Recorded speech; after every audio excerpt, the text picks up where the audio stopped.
So, why is America always at war? It kind of feels that way, right? It's a question you see all over the place, from internet forums to big political debates. And we're going to dive into it. Because, well, the answer is a whole lot more complex than you might think. We're going to look at everything from what people are saying to these really deep-seated beliefs and, of course, the powerful structures that keep the whole thing going. You know, This whole what thing really off? off was a claim I saw on Reddit that just stops you in your tracks. A user said that for 93% of its entire existence, the United States has been at war.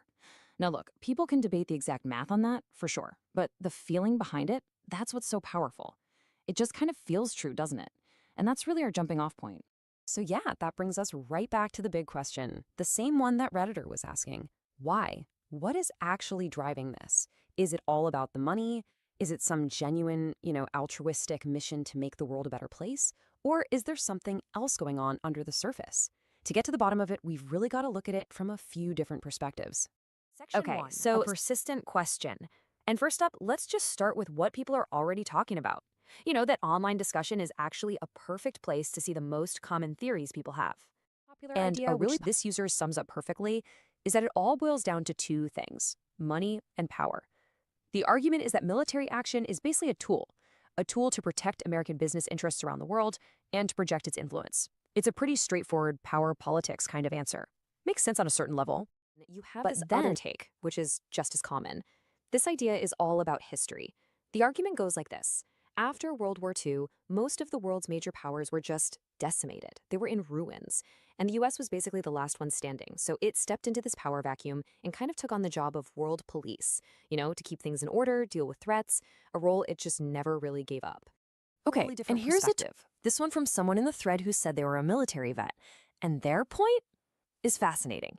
They argue that constant conflict actually serves a purpose for the military itself. It's a way to make sure every new generation of soldiers gets actual real-world combat experience. It keeps the military sharp, not just learning from books, but from being battle-tested. Those are all really compelling Arguments, right? Economics, history, military readiness. But they kind of beg a deeper question. They tell us what people think is happening, but not really why these ideas have so much staying power. I mean, what makes that whole world police thing feel less like a policy choice and more like a destiny or a duty?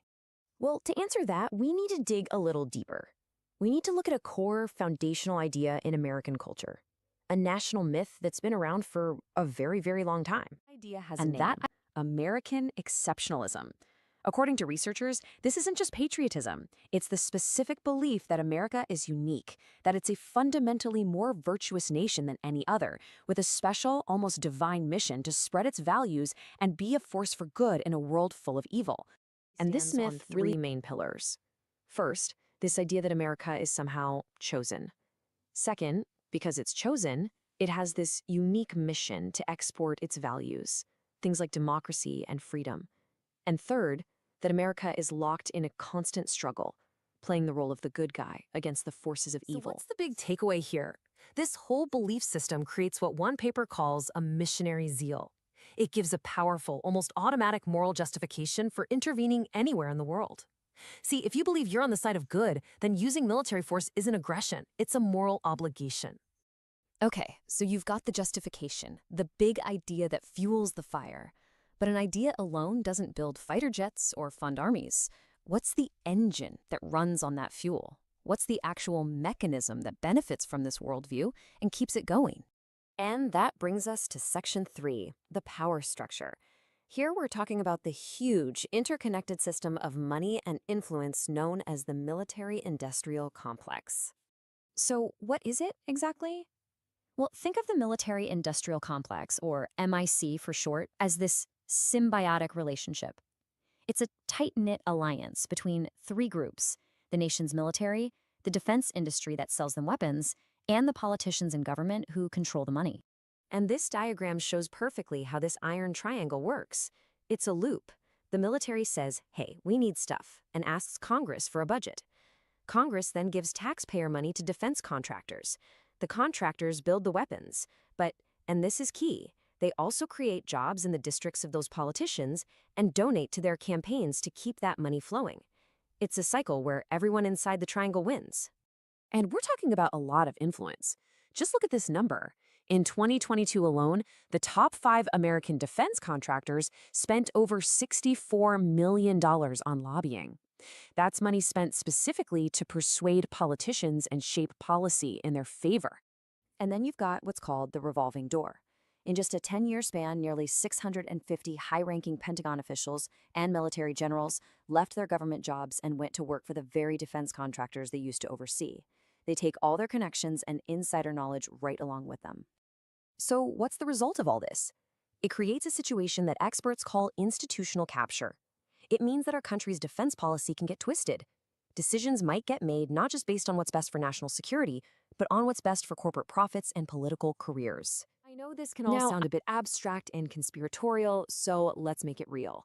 Let's look at a perfect case study of the military-industrial complex in action, the F-35 fighter jet, which is, by the way, the most expensive weapons program in the history of the world. The total projected cost for this one program over its lifetime is a staggering $1.7 trillion. To put that in perspective, that's more than the entire Apollo program that put a man on the moon, even when you adjust for inflation. It is just a mind-boggling amount of money. And what's so wild is when you break down the performance of the program itself. The cost for each individual plane has shot up 21% from what they originally told us. They're being delivered roughly 10 years behind schedule. And to keep the program alive despite all these problems, the main contractor has spent over $2 billion just on lobbying since 2008. It's the Iron Triangle working exactly as designed, just very, very expensively. All right, so let's take a step back. We've looked at public opinion, we've looked at this powerful national myth, and we've looked at this massive economic and political structure. So how do all these pieces fit together to answer our original question, why is America always at war? It's really a 3-step process when you connect the dots. Step 1 is the justification. American exceptionalism provides the moral high ground, the reason why America feels it has the right to intervene. Step 2 is the incentive. The military-industrial complex creates the engine. It's the powerful economic and political machine that literally profits from conflict. And step 3 is the outcome. You get the constant state of war that we started with, which then gets debated and normalized by all of us in the public. One thing. So you see, it's not just layers of belief, power, and money all working together. It's a framework for thinking about this whole thing. And that leaves us with a final question, really a question for you. Now that you have these tools, this idea of a national myth and this power structure, how are you going to look at it the next time you hear a call for military intervention?